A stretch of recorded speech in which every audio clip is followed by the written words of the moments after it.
seems like a good crowd. Thank you everyone for coming. This is my lecture on just war. Excuse my little pun, but what we'll be looking at today is the legal theories behind armed conflict in the period the sources we talk about are set in, particularly about 1200 to 1500. In HEMA, we talk a lot about how they fought, we talk about where they fought, we talk about when they fought, when we can place it, but we don't talk about a lot about why they fight. A reductionist might say that because the alternative was that they were going to get stabbed, but that doesn't really look at why a lot of, on the individual level, people were willing to place their lives in danger in, as we all know, very risky duels, even if you were very skilled, and why rulers in essentially very weak centralized governments were willing to risk armed conflict and all the problems that came with it, and what motivated them to do that. There's a trend in Hollywood, I don't know how much you all buy into this belief, but there is a trend to paint the Middle Ages as a lawless society, which is not true at all. They had lawyers, second oldest profession, as we all know. So they had lawyers, they had a lot of concepts of laws. The laws dating back to armed conflict predate Middle Ages. They go back to Roman times, but they really started being codified in writing in the late Roman period. The fall of Rome coincides with the first treaties on when is it appropriate to use armed force as an individual and as the state. And later medieval writers, including some of the source authors we have, built on that, either talking about in the individual context, when is it okay to duel someone, when is it okay to fight someone, and on the state level, when is it okay for a king to declare war? Can a king justly declare war in a very Christian society? I will note in this lecture we are looking at armed conflicts between Christian states in Europe. I will not be looking at religious warfare or theories outside of Europe, because that's a whole different discussion, though some of them come from the same place, and I might briefly touch up on that. The important thing to remember here is we cannot forget the role religion played in everyday life, on the individual level, on the state level, and that Christianity started as a religion of nonviolence.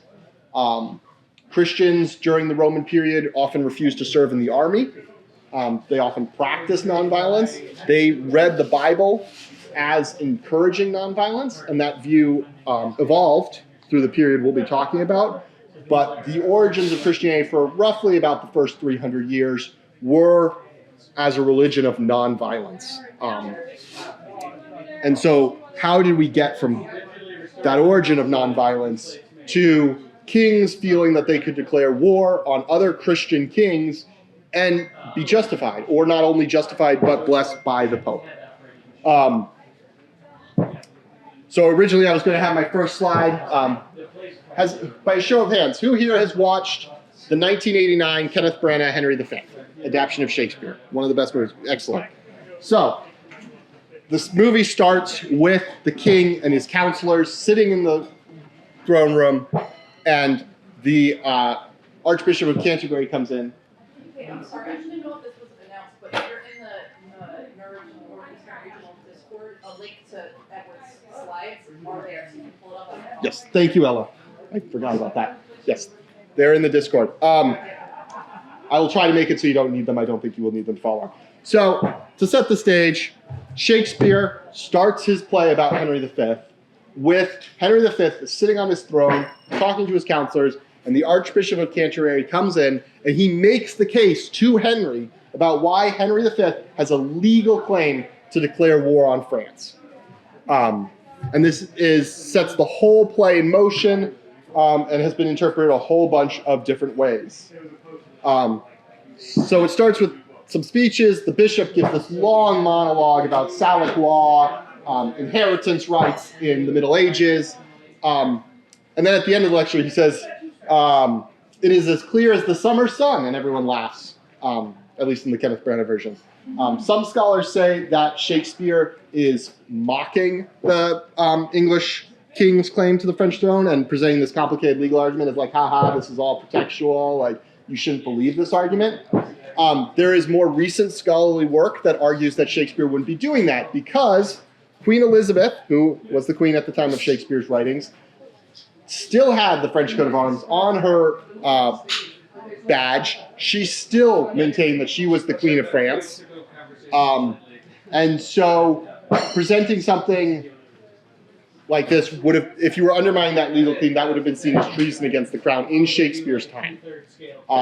So the debate goes back and forth. You can interpret him as mocking the legal claims, or you can interpret it that Shakespeare really did believe these legal claims, that whether or not you descended from the female side of the line, which was the English kings, or the male side, as in the French, changed whether you were in your right to inherit. So, where is the origin? So we'll circle back to the logic that the bishop presents and why this made King Henry feel justified. But where this originated? This originated with St. Augustine. He was writing during the period when the Visigoths sacked Rome. He was writing in what was once Carthage and Africa. He lived in Tunisia.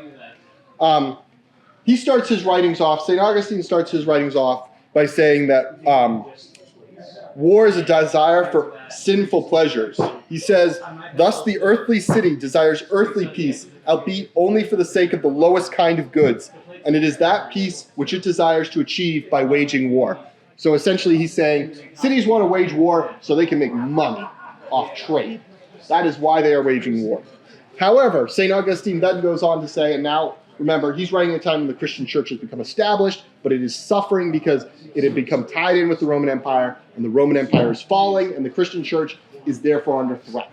Are these new barbarians going to convert to Christianity? They might, but the Christian plan of integrating itself with the Roman Empire, converting the emperors, worked, and now the Roman Empire is going away. The whole stability of the church is going away.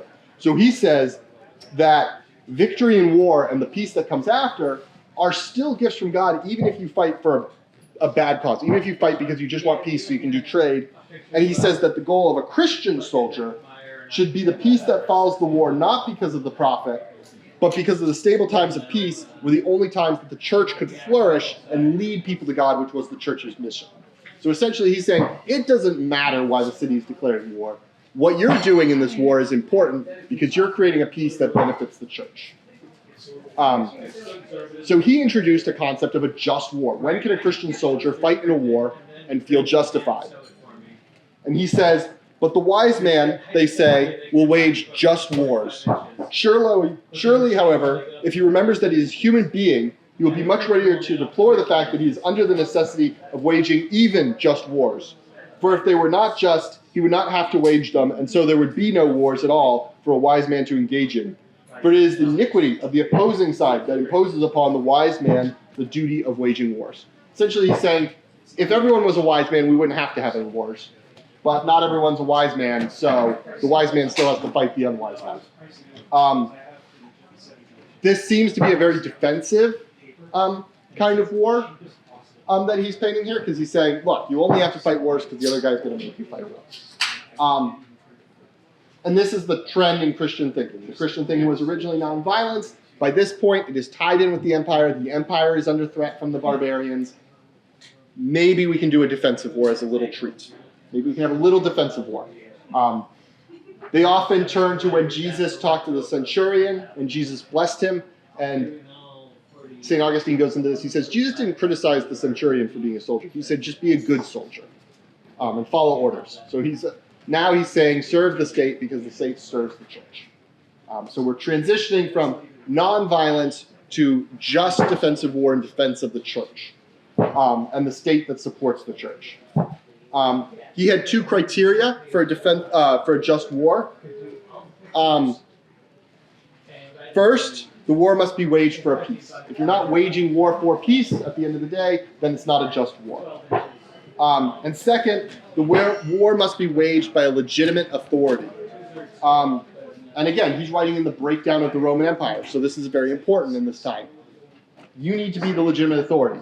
We'll talk about how this evolved later. At his time, this meant you need to be the emperor, the emperor's officials.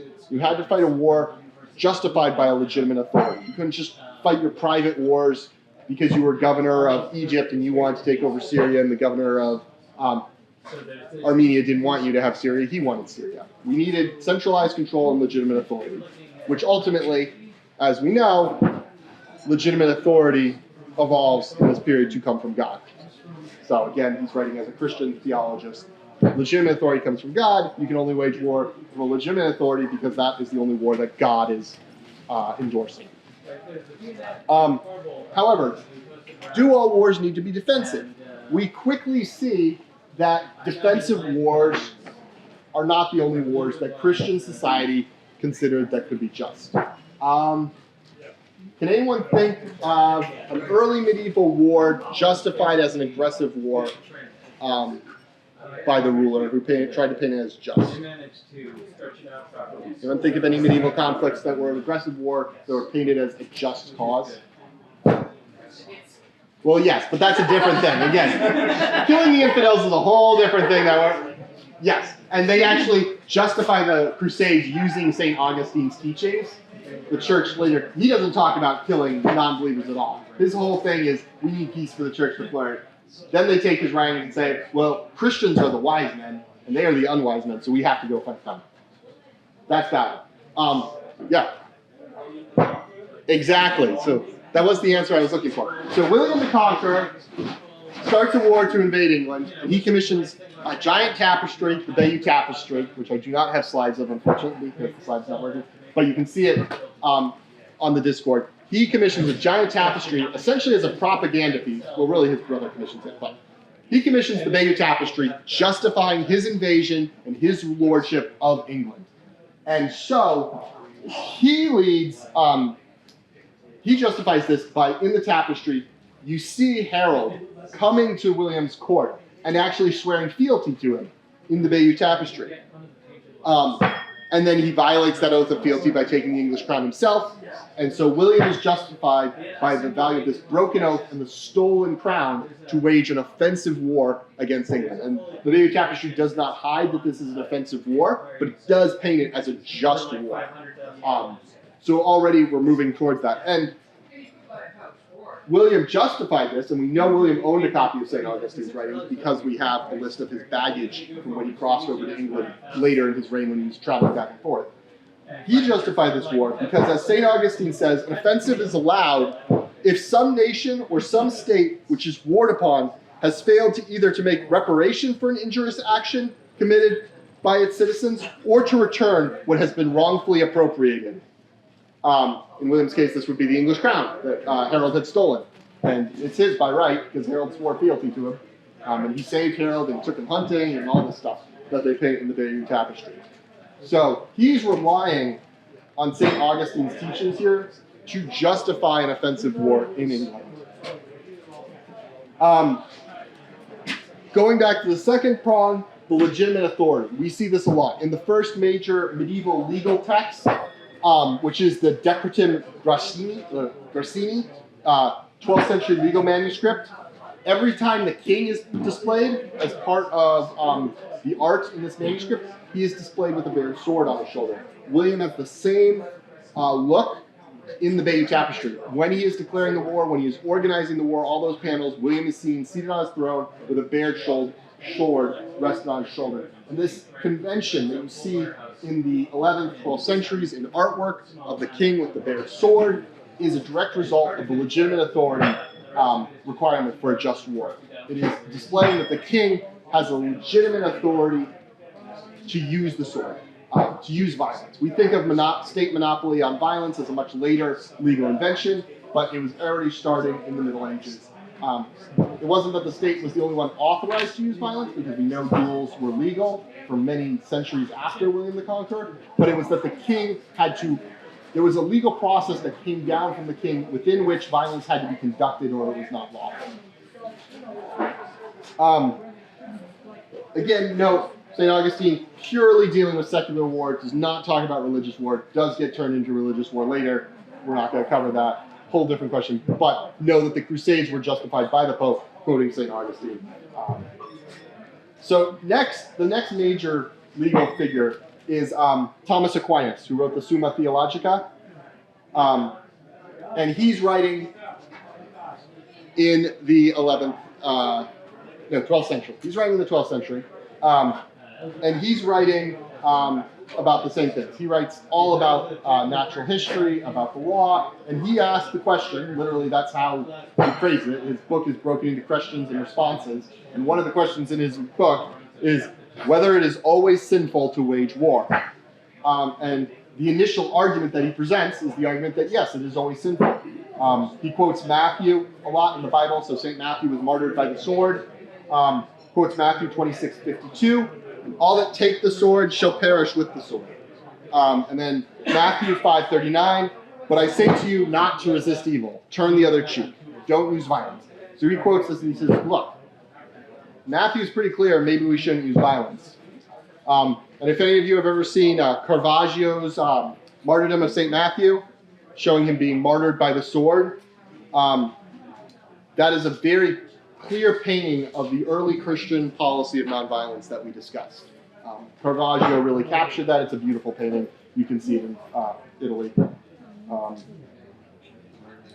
So Thomas Aquinas then says, but wait a second, maybe we can have a little war. Maybe we can have a just war. He looks at St. Augustine, he says, look, maybe there could be a just war. And he looks at St. Augustine and says, yeah, St. Augustine said there's two requirements. We have to have a just reason for the war, i.e. peace, and we have to have the legitimate authority. He says, actually, we need to break that down a little more. So he says, in order for war to be just, three things are necessary.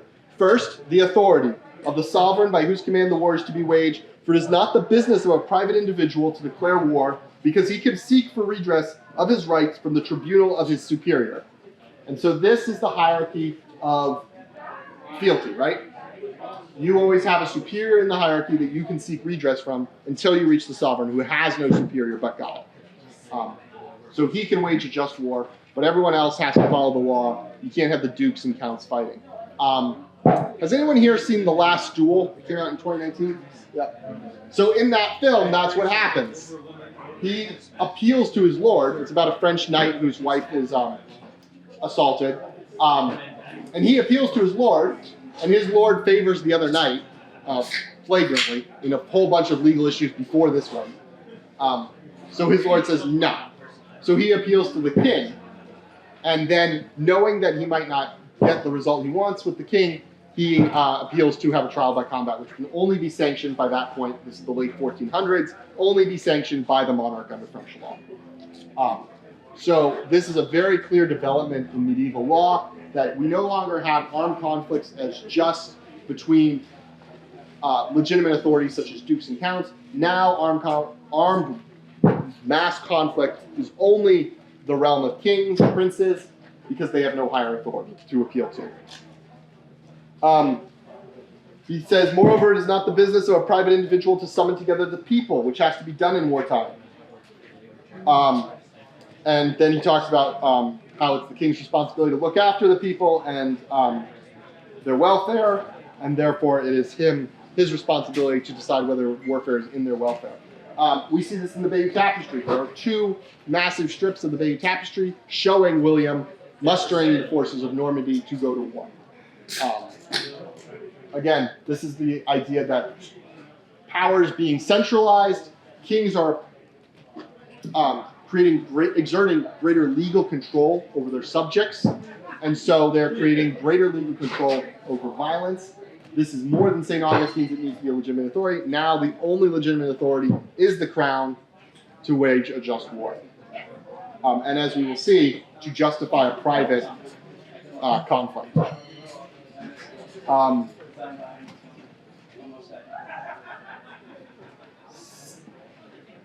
Second, a just cause is required, namely that those who are attacked should be attacked because they deserve it on account of some fault. Wherefore, Augustine says, a just war is one to be described as one that avenges wrongs when a nation or state has to be punished for refusing to make amends for the wrongs inflicted by its subjects or to restore what it has seized unjustly. So again, this is the just cause. Like Augustine was saying, you have to wage the war for peace. Now he's saying you have to wage the war because people did a wrong. And this is to avenge a wrong, to right a wrong.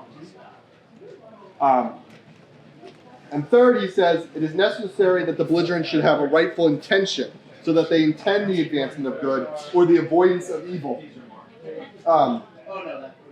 True religion looks upon as peaceful those wars that are waged not for motives of aggrandizement or cruelty, but with the object of securing peace, of punishing evildoers, and of uplifting the good. For it may happen that the war is declared by the legitimate authority and for a just cause, and yet be rendered unlawful through a wicked intention.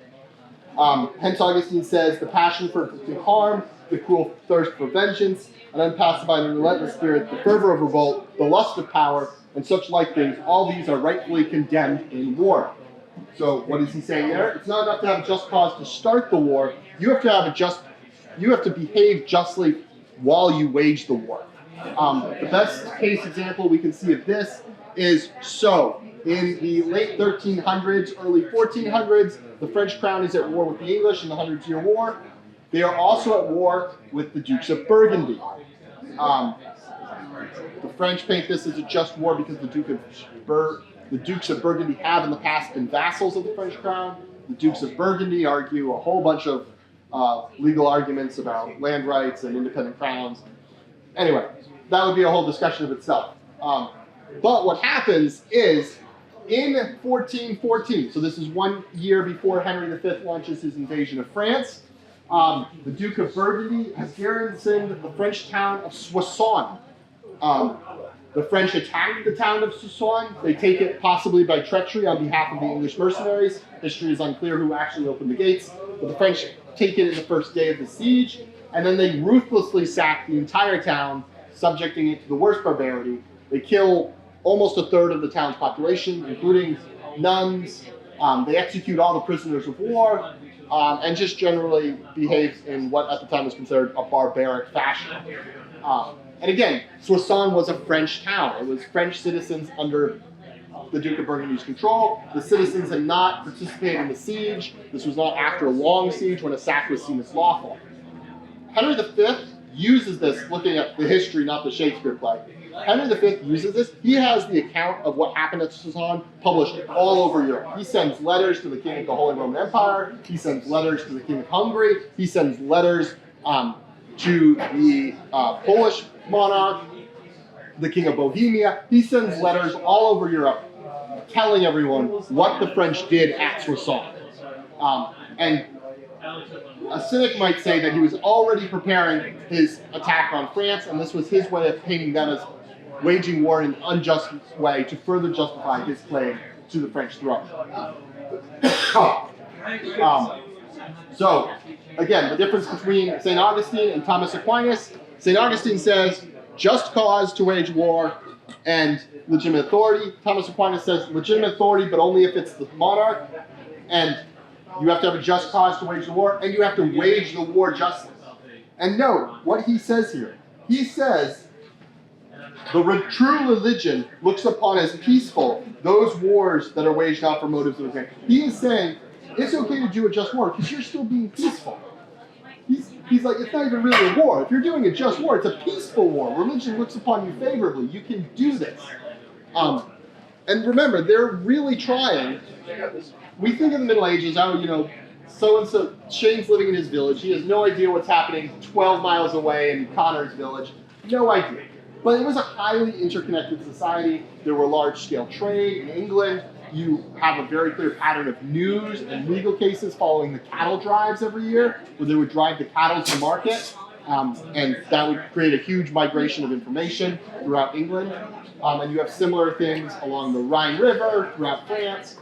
So they were not disconnected from each other. So these medieval monarchs were very concerned with portraying their wars as just and legal by Christian law, which is what is being developed by Thomas Aquinas, to their fellow monarchs, because if your fellow monarchs think the war is just, at best they'll sit it, at worst they'll sit it out, and at best they might help you.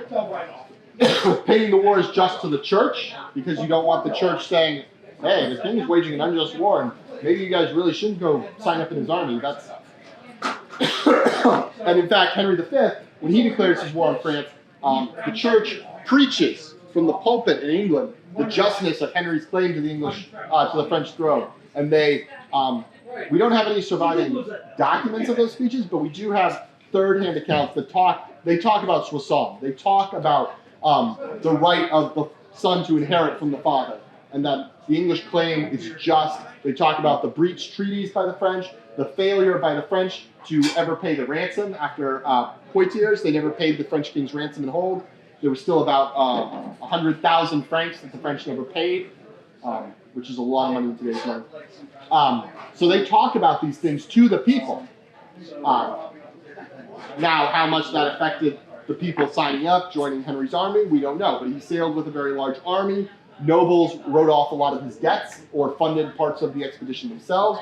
So this just war theory isn't just a technicality, isn't a matter that scholars were writing about at home while the king's like, I'm going to do whatever I want. I just papered this just in case. There was a real benefit to portraying yourself as the lawful actor on the international stage in medieval Europe, just as there is today. Just as people want the UN to vote to go into Iraq because then it's portrayed as more legitimate. In the Middle Ages, you wanted the church to say you were acting legitimately, you wanted your fellow monarchs to see you as acting legitimately, you wanted your nobles to see you as acting legitimately because essentially they were your lower officials, and you wanted your people to see you legitimately. And we can talk about this. When William III announced his claim to the French throne, he sent riders throughout all of England and France to nail up copies of his proclamation to every tree, every church, and every meeting house, is what they said. So he was proclaiming the justness of his cause to all of France and England. He was doing this to establish his legal claim, but there was another legal reason he was doing this, is it gave him power, because anyone in France who fought against him after hearing his claim was guilty of treason. He was the rightful king. They'd been told about it, they knew about it, they couldn't claim ignorance, which gave him a lot of leverage when people surrendered to him, because then he could be seen as merciful by pardoning them. He could take their lands, he could redistribute lands because they were traitors, he didn't have to keep certain promises. So he's really doing a mass act of propaganda here, proclaiming the legality of his actions as Edward III, declaring himself King of France and England. And he sends these riders all over France, all over England. And he keeps nailing them up as his armies advance on their chevauchées through France. Now, do any of the sources talk about this? Most of the sources are pretty light on the why you can fight someone. Talhofer, however, does talk about just conflict. Talhofer states, "It has become the customs of kaisers and kings, princes and lords, to whom one likens himself and emulates, that one is obligated to fight, especially regarding several causes and articles which are written down hereafter." So he's saying, conduct yourself as a lord or a king, even though you aren't, and they have justified why they must fight and say you must fight in certain situations. So now we've gone from, you can fight in these situations, you can fight in defensive war, to you can fight in these situations, to you should fight in these situations. Kind of, you can see the progression there. Augustine's like, I guess you can fight in these situations. Thomas Aquinas is like, yeah, you can fight in these situations because it's a peaceful fight. And then Talhofer's like, you should fight in these situations because that's what kings and princes do and you want to be like them. So Talhofer says, what are the things that you can fight for? And he starts off by having this whole paragraph about how, like, you and your compatriot can have a fight, a verbal fight at the campfire. And he's like, your comrades aren't going to look badly on fighting like that. They're going to be like, yeah, you can duel him. But he's like, that's wantonness. That's like just violence for the sake of violence. You can't kill your buddy just because he said some things you don't like over the campfire. He's like, yeah, we all know soldiers do it, but don't. And then he says, I'm going to tell you the 7 reasons wherefore a man has a duty to fight. The first is murder. The second is treason. The third is heresy. The fourth is becoming an urger of disloyalty to one's lord. The fifth is betrayal in strife or otherwise. The sixth is falsehood. And the seventh is using either a maiden or a lady. So he says those are the 7 reasons you must fight. He's not saying those are the only reasons you can fight, but he's saying those are the just reasons to fight like a king or a lord. And we'll know, what is number 6? Betraying an oath. Why did William the Conqueror invade England? Because Harold betrayed his oath that William was going to be king and his lord. So these are the same reasons we see Thomas Aquinas listed. I don't have any proof that Talhofer read Thomas Aquinas, but it could be likely as an educated man. Thomas Aquinas was very well known throughout all medieval Europe, but I don't have any direct proof like I do with William. This is what differentiates a system of law from criminals. The highwayman doesn't say, I have the right to your money. He doesn't say, look, it's right and lawful that you give me your money. He just says, your money or your life. Give me your money. I'm going to use violence if you don't give me your money because I want it. The medieval system of waging war and dueling that Thomas Aquinas and Talhofer talk about is not do this because I have the power, because I have force. It is a desire to rectify a wrong that could not otherwise be rectified. Like Thomas Aquinas says, lower lords cannot wage war because they can appeal it to their king or the lord above them. What this is, and I hope you follow my train of logic here, what this is an attempt to create an ordered system of laws. They're trying to create an ordered system and reduce violence. But they have this issue where they have monarchs divinely ordained by God at the very top of the medieval social structure. And they have no way, no authority that can judge between monarchs, except sometimes the Pope. I'll get to papal arbitration at the end, but other than the Pope, which never had as much authority as they would have liked, there's no way to arbitrate between kings.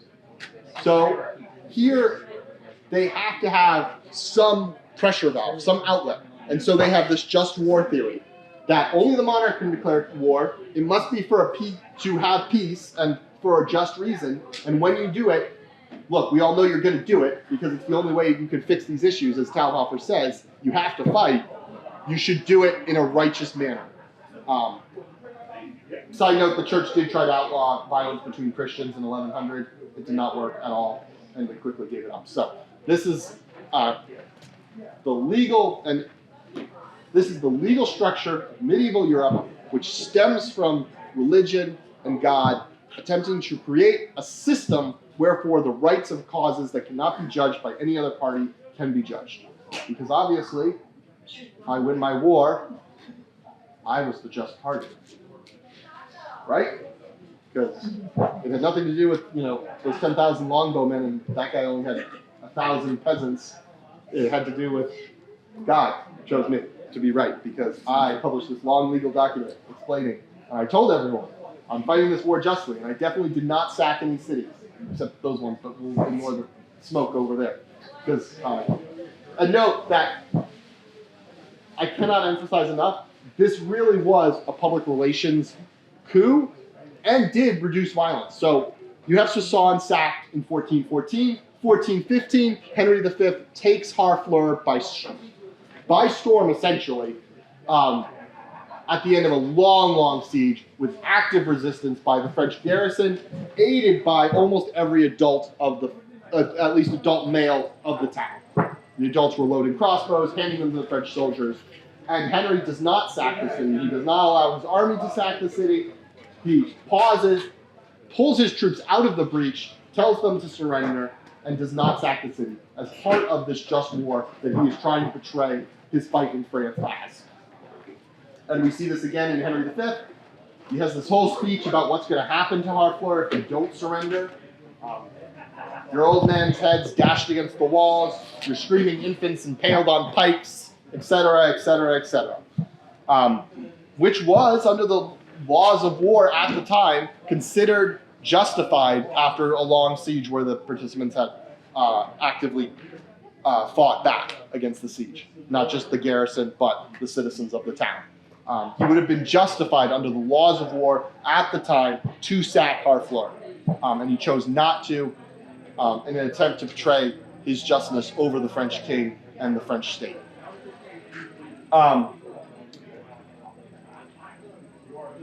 Again, speaking of Henry's attempts to justify himself, he sends an embassy after the case is made by the Archbishop of Canterbury, which really did happen, that Henry has the right to the crown through the female side of the French monarchy, and that Salic law does not apply in France. he sends an embassy to the French, historically and in Shakespeare. We don't know what that embassy said historically. Essentially, it was, give us the ransom you still owe us, give us the crown, not right now, but name Henry your heir, disinherit all your sons, and, you know, we can go back to what it was, because that was what it was supposed to be. After the battlefield of Poitiers, the French king agreed to all of this with Edward, that Edward the Black Prince was going to be the heir of France. The French refuse, the embassy goes back, and then we have Henry launching his invasion of France. In Shakespeare, he states very clearly why the king is coming, and that it is a reason for a just war. Just as Talhofer says, just as Thomas Aquinas says, he says, this is the Duke of Exeter, Henry's ambassador, speaking to the French crown. He wills you in the name of God Almighty that you divest yourself and lay apart that borrowed glories that by gift of heaven, by law of nature and of nations, belong to him and his heirs, namely the crown. So Henry V is not just saying, I own the French crown, give me the French crown, I want the French crown now. He is saying, by the law of nations and the law of God, I am the heir to the French crown. I am the rightful ruler of France, and you have to give it to me. You have stolen it. This is something you have stolen, and I have to wage war to get it back. Now, does anyone know where the term manifest comes from? You think of manifest like a shipping manifest? Does anyone know where the term manifest comes from? So it comes from manifesto, which were lists. And we have the very first manifestos were actually legal manifestos about why the crown had the right to wage war. They were called war manifestos, and this was documents listing all the reasons that a medieval lord was justified in waging war. The first surviving one we have is from 1492, and it is between Charles VIII of France and Maximilian I of the Holy Roman Empire. So, to put it in context, Maximilian is the Habsburg Empire of the Holy Roman Empire. The Habsburgs at this point control all of what is now Germany, a lot of what is eastern France. They control the Netherlands. And critically at this point, they've just negotiated a marriage alliance with the independent Countess Anne of Brittany, which would mean France at this point would be entirely surrounded by Habsburg territories. The young, ambitious Charles VIII does not like this. His courtiers do not like this. His counselors do not like this. Charles VIII does not declare war. He says, I am the liege lord of the Countess of Brittany. Questionable. Brittany had a lot of liege lords. During most of the 100 Years' War, there was a lord recognized by the English, a lord recognized by the French. They both had their soldiers, and they continued fighting the entire time, even when we weren't having big, famous battles. A lot of little sieges with 100 guys besieging some peasant castle in Brittany that no one cares about. I've been to Brittany. It's beautiful. Lots of little castles, lots of little sieges during the 100 Years' War. But he says, look, she's underage. She was, at this time, I think 12 by this point. She was young. She'd married Maximilian by proxy, I shall say, just before anyone gets... She married him by proxy. He'd sent an ambassador. They'd done the wedding ceremony. He says, no, I'm her liege lord. I'm the king of France. As her liege lord, I have to approve a marriage. She did not get my approval. I'm going to invade Brittany to punish her. He promptly does. She doesn't have much of a military. Her nobles do not feel like this is a war that they can win. Some might say they don't feel it's a just war, so they don't participate. Probably more likely they didn't find a 12-year-old woman very inspiring, and their chances against the French at this point, which was now a pretty centralized state, very good. So Anne is forced to surrender. As soon as she surrenders, the terms that Charles VIII asked for is he says, you have to marry me. You have to renounce your marriage to Maximilian, and you have to marry me instead. Note, he's pretty young here too. She doesn't really have a choice. So she says, okay, I'll marry you. She marries Charles VIII of France. This cements French control over Brittany for the rest of the Middle Ages into the Renaissance. For anyone who doesn't know, Brittany is still part of France, though they like to pretend they're not. Maximilian is obviously furious. He was about to get the whole county of Brittany, control over the English Channel, its resources. He was about to surround the French with Habsburg territories. He is furious. And this marriage was done. It was a contract. It was signed and sealed. So Charles publishes a manifesto. The surviving copy we have is 8 pages long. It is written in medieval scribe Latin. What that means is it's essentially written in quickhand so that scribes could quickly copy it. What this tells us is it is a document that was written to be copied. It was a document written to be copied and published and shared widely within the context of the Middle Ages. It was something that was written so that a medieval scribe could quickly copy it and everyone would understand what it meant. And to start with, does anyone know what the Latin term for French is? No? So, the Latin term for a Gaul or a Frenchman is the same as the Latin term for a rooster. So he starts off by saying, Charles VIII is the king of the roosters or the French. And then he just goes on and on. He says, Charles surpasses the name of the great fornicator and of the rapist and of the adulterer. He says, he holds no oath sacred, et cetera, et cetera. He's done all these terrible things. He's a terrible king. And I have the right to declare war because he has stolen my wife. And again, Talhofer's seventh reason, you must fight. Not only can you fight, you must fight for the honor of a maiden or a lady. You could also say that maybe this is an act of theft. Under medieval law, it would have been. Wife theft was a crime. It was a theft. It was a seizure of another man's possessions. We don't like to think that way anymore, obviously, but it was theft at the time. And it was forcing her to break her oath of marriage, her oath before God. So he writes this whole 8-page manifesto about why Emperor Maximilian is justified to declare war on Charles VIII of France. If you read this document, if you've ever read legal complaints in court, it is very similar. It is essentially a legal complaint. He is essentially filing his case before God, before the other kings of Europe, about why he is justified to now declare war on Charles VIII. It ends up being a pretty short war because the Hungarian throne is in conflict, and Maximilian decides that he cares a lot more about Hungary than he does about Brittany, so it kind of chitters out afterwards. But he firmly establishes, for the historical record, his legal right to Brittany and his legal right to declare war on Charles.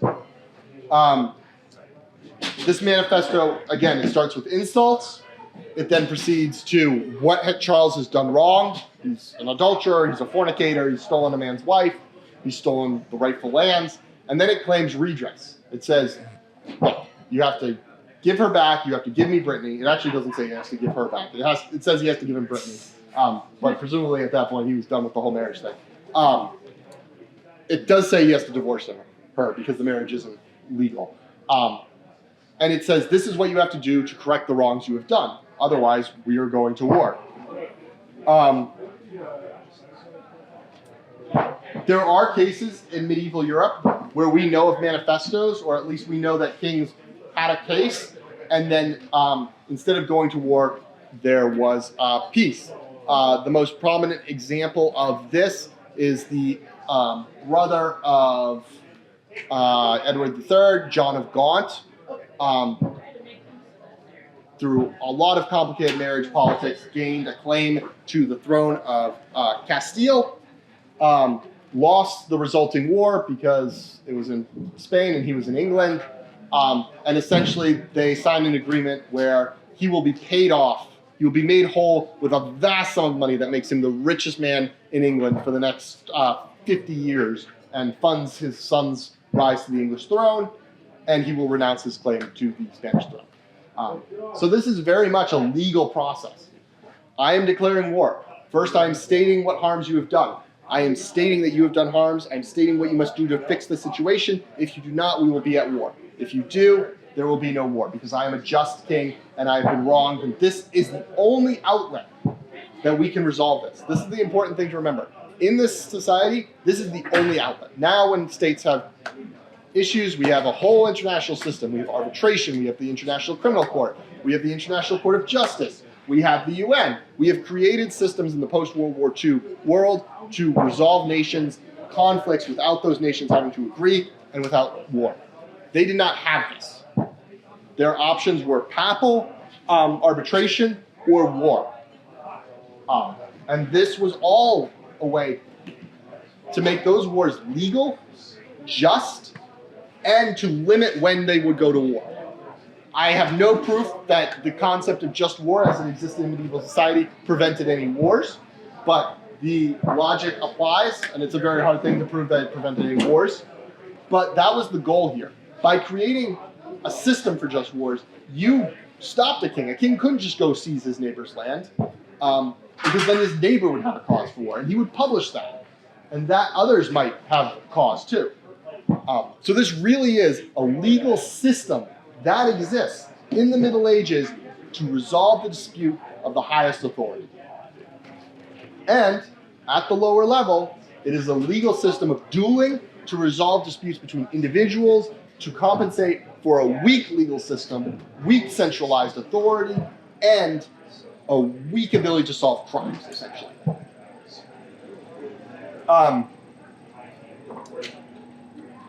However, this system could be abused. In 1287, the monks of Bury St. Edmund in England were involved in a land dispute with the neighboring lords. And they wrote in the Abbey Journal, essentially, after discussion of the case, since we were doubtful about the countryside as friendly with and akin to our enemies, we decided that our right was to be defended by the duel. Now, what are they saying? They're saying, look, everyone around us is going to side with the noble landlords. Now, they say it's because they're all friends. The book I found this case in argued that it was because the monks had a very weak claim. So either way, the monks either had a weak claim or they didn't think they were going to get a fair trial. So they said, let's do a duel instead. We will send a monk out and he will duel, and that is how we'll decide to own this land. I do not have a record of what actually happened with the duel. The case ends there. So I don't know if they actually had the duel, if the land was split, if they came to some other settlement. But again, you can see that here it is where there is a weak legal system, but they have created a new system that uses violence to compensate for the weaknesses of the legal system. These monks are saying, for one reason or another, we will not get a fair trial. Either we think our case is too weak, which doesn't necessarily mean they're wrong. A weak case could just be they forged 40 attestations that the land has always belonged to them, or they brought in 40 sworn witnesses. Under Viking law, you could bring in as many sworn witnesses as you wanted, essentially a popularity contest. And so our case is weak. Doesn't mean they were wrong, just means their case might have been weak. So we're going to duel. It is not the lack of a legal system. That's why I want you to understand. This is not the lack of a legal system on the international or on the personal level. It is the legal system on the international or personal level. Papal arbitration. So we might think, well, the Pope was, he's God on earth. Why didn't he resolve these disputes between kings? Again, the reductionists might say, well, because the kings thought they shouldn't have to listen to the Pope, and half the time the Pope couldn't get there and figure it out anyway. And sometimes there were two popes. Or three. Yeah, or three. Sometimes there wasn't any popes because he died. Rome was occupied. But we do have a case of papal arbitration that I want to go over with you quickly to explain maybe why that was not a replacement for the system. So, Richard I is the son of the Angevin dynasty of England. Vast lands in France that belong to the Angevin dynasty. Many of them had been lost while Richard was on crusade and then imprisoned in Germany. And Philip of France has taken a lot of these Angevin holdings. So Richard appeals to Pope Innocent III for justice. He appeals for him for arbitration. Now this is a legal document that the Pope then publishes in response, which swears off papal authority over secular matters. The Pope says that he makes no claim to settle matters of fiefs, i.e. saying, I don't decide who owns which fiefs. That's not, because the Pope could see that this would erode his authority. He wants to preserve his authority for the things that matter to him, the theological and Christian issues. He's not concerned with these petty issues, so we need another system. How convenient. We have Thomas Aquinas has just finished his book. You can have a just war to resolve your disputes over fiefs, but don't bring them to me, please. He does say, however, I will arbitrate this specific case for 3 reasons. 1, the English king had appealed to him on the gospel principle that Philip had sinned by violating the peace. So, first of all, the Pope's saying, I can get involved because you were not waging a just war, Philip. You violated the peace without justification, and so I can get involved. So again, here, this is another reason you might want a just war. If you don't have a just war, the Pope might get involved. And if the Pope says, you're excommunicated because you're waging a just war, that's hard. That's going to be rough for your war effort. So the Pope says, first of all, I can get involved because you are waging an unjust war. He says that to Philip. He says, second, Philip earlier appealed to me about his dispute with Richard, which I didn't answer. But Philip had claimed that Richard was attacking him over these lands that the French crown had taken from the English in the last 50 years in the Angevin dynasty. And he's like, well, because you appealed to me, even though I didn't answer you at the time, now that both of you have appealed to me, it's kind of like you're agreeing for me to settle this issue. It is. That's what's happened. Both parties have appealed to me now, so I can settle this issue. And third, he says, a treaty had been made. This was the treaty that settled the Angevin lands. Has been confirmed by oaths. Both kings had sworn to uphold it. And it had been broken. I will let you all guess. Can anyone guess who you think he sided with in this arbitration? Anyone want to take a guess? England or France? England. Yeah, he sided with England. Because he's essentially saying, the only reason I'm doing this is because you have done wrong, France. So I will take it. He says, I'm taking this on 3 issues. I'm taking it because you waged an unjust war. I'm taking it because you asked me to, so both of you kind of agreed. And you can't ask me to settle it when it's in your favor and then be like, no, we don't want the Pope involved now. And third, because you swore oaths and you did wrong. So this has to be resolved. And this is going to be resolved by violence, except for the fact that the French king had asked for papal arbitration. So here we see a different outlet. If both kings agree and go to the Pope under this document, the Pope will agree to resolve their dispute.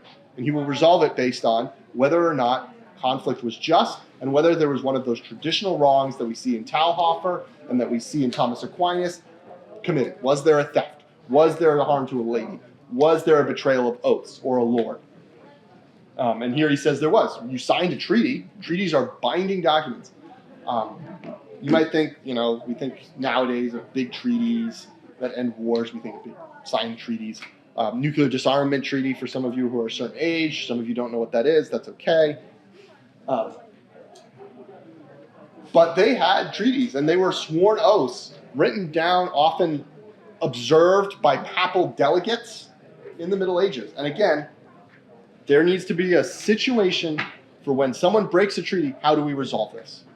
There's no, if Shane and I sign a contract and break it, Shane can go to his lord and say, actually, Edward cheated me 1 pig, and the lord's going to hold the manor court, and he's going to be like, okay, I'm going to chop a pig in half, and each of you get half of it.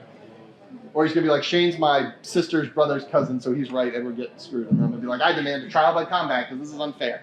Except I can't, because I'm not a nobleman, usually it's restrained for noblemen. But that's what I'm saying here.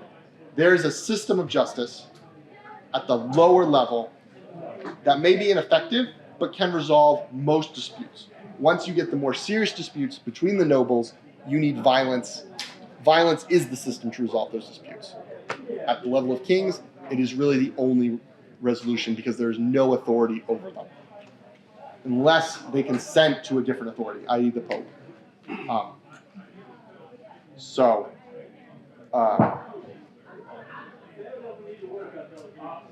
Now you can see how the idea of justified violence as an appeal to a high authority and proof of righteousness of a claim underpinned both medieval warfare and medieval dueling. This is pretty clear throughout the sources. And the one thing I really want you to take away from this, which I think I've hammered, is this was not a time where there was not law. This was not a time where there was not authority. This was a time when there was law and authority, and violence was seen as a regrettable but necessary part of that law and authority, and a just and Christian way to resolve conflicts under that law and authority. That's all I have. Does anyone have any questions?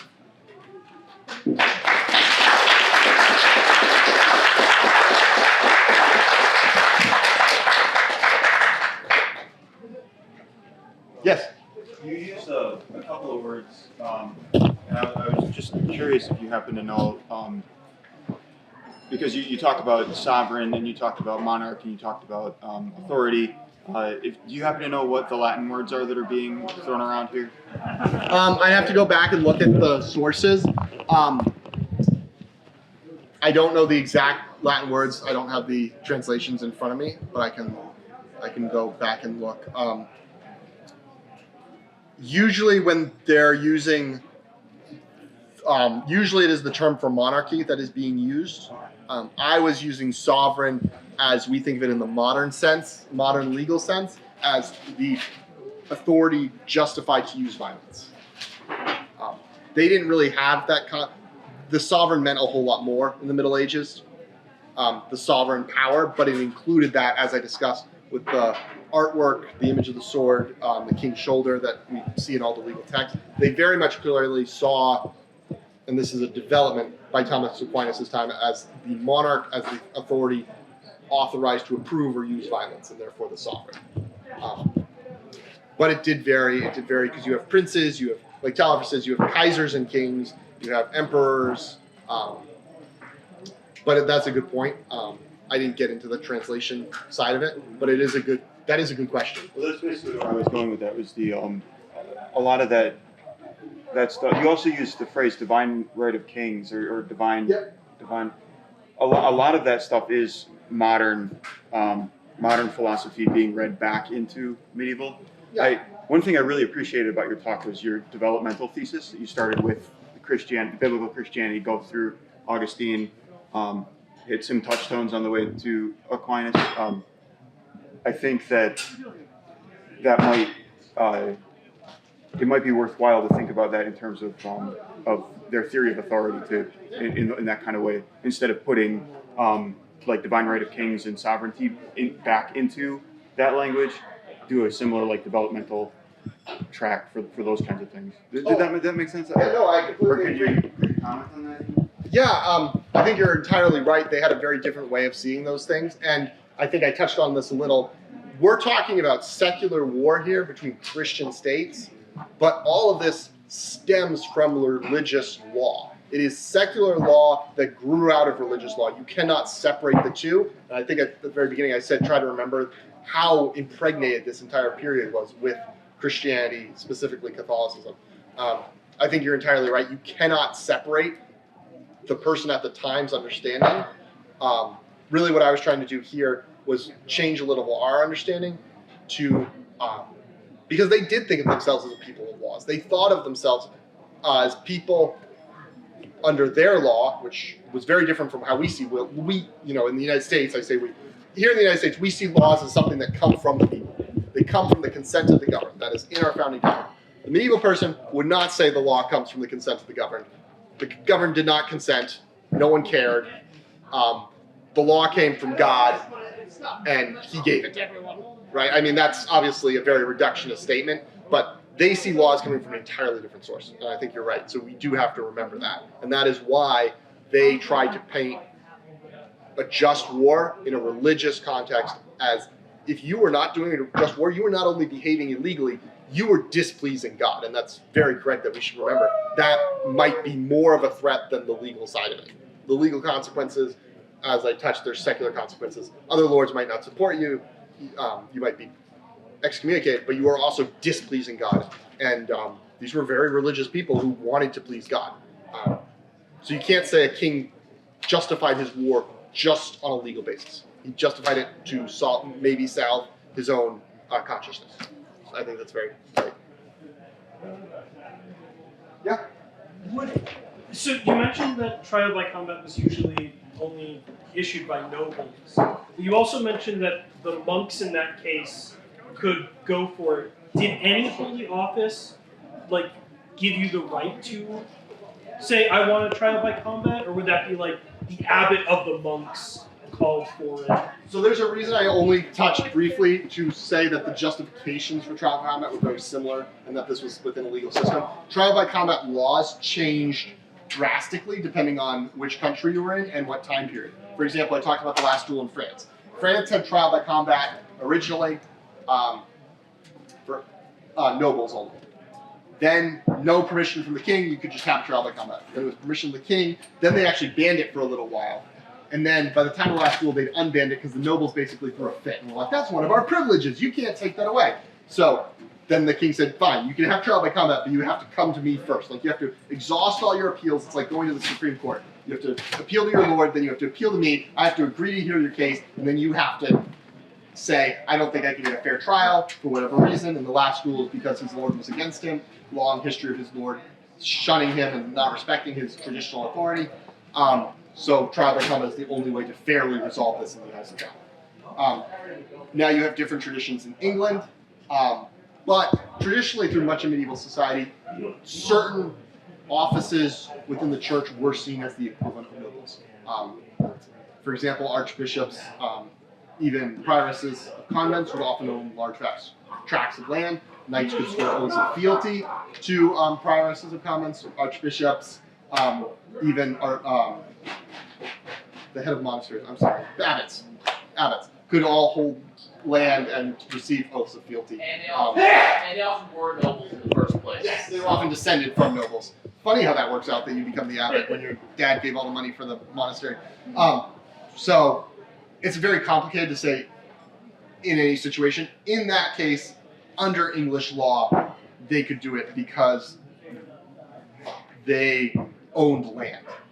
So it's a land dispute by people who own land. Peasants couldn't do trial by combat because they didn't own any land. So that was how it worked under English law at the time. Yeah. So this talk is mostly focused on like jus ad bellum. Was there a medieval concept of jus in bello, or was that just something that developed later, like the rules by which warfare was conducted rather than the rules by which war was declared? Well, so we touch on that, right? We start with St. Augustine says, St. Augustine doesn't say anything about how war's done. He just says you must be fighting for peace. We get to Thomas Aquinas, he's saying it's not enough. You have to have a just cause to start the war, and jus ad bellum. You must be fighting justly. Henry V is hammering the French with his propaganda about Soissons because they are not fighting the war justly. They are not obeying the rules of war. He is, at Harfleur, he is saying, I am justified under the rules of war. They very much had an idea of how you were supposed to comport yourself in war. You get to Agincourt, Henry sees the third French battle approaching. He orders his archers to kill the French prisoners, even though they have been captured for ransom. This shocks Europe and actually is used by the French against him for a little bit, but they're kind of have bigger problems and it doesn't really stick. They very much had a concept of you are supposed to do war in a certain way, not just you can only fight it in these certain situations. There's a just way to fight war. There are rules about how you fight war. They would send heralds. Again, I'm kind of focused on the Agincourt, but at Agincourt there were 3 French, 3 English heralds. They sat in the middle of the battlefield with their white wands. No one harmed them, and they were there to declare the winner of the battle at the end of the battle. There was very much not just law of when to wage war, there was a law of war, and the lawful way to wage war, such as being able to sack a city if they resisted, but you couldn't sack if they surrendered. Jus in bello for the period was so when we were talking about like justification of war, that's between Christians. Not modern days, there's a whole theory around the separation of even if the war is unjust, you are still required to abide by the conduct of like international humanitarian law. They didn't have anything. If you were fighting, Muslims or anywhere else, they were not covered by any of the just war theory, either jus ad bellum or jus in bello, right? No, they were not. They were exempt from both because all of this, and this was like what I said to you, again, very Christian society, this is all stemming from how you should treat other Christians and Christianity. There were certain, I want to say rules of war, there were certain protocols that evolved as the societies came into conflict, just out of mutual self-interest. You see this a lot in the later wars between Salah ad-Din and the Kingdom of Jerusalem. But yes, these theories were very much reserved for how Christians should treat other Christians. Ransom, a little different. They did start taking ransoms almost as soon as they realized people could pay them during the Crusades, but there were also brutal sacks that weren't seen as wrong.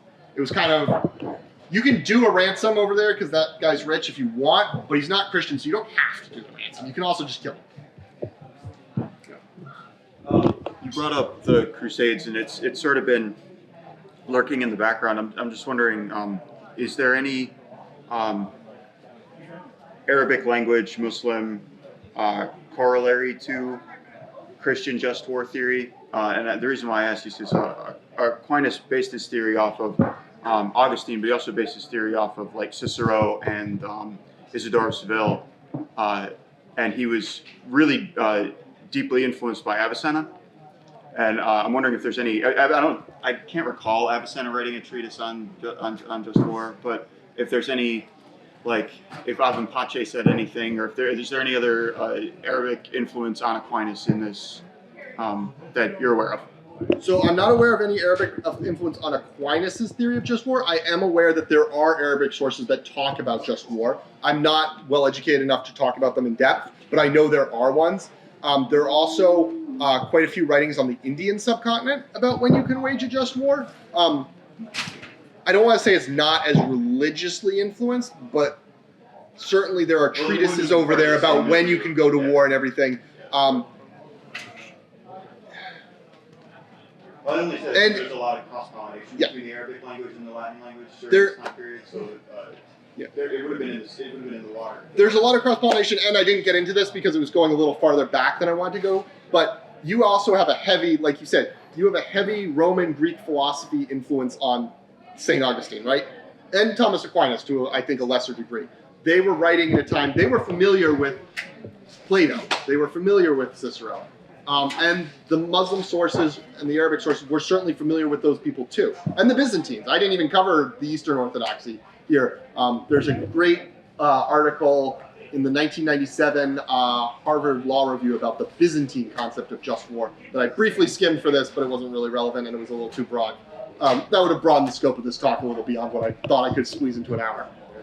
But yes, there were sources. There's Byzantine sources. There's Arabic sources, there's Indian subcontinent sources, there's Chinese sources that I know of that all talk about this, and there is cross-pollination between a lot of them. But I think it would be Western-centric to say that all of them were influenced by the Greek philosophers, but there's certainly some knowledge of that in the Western Arabic sources.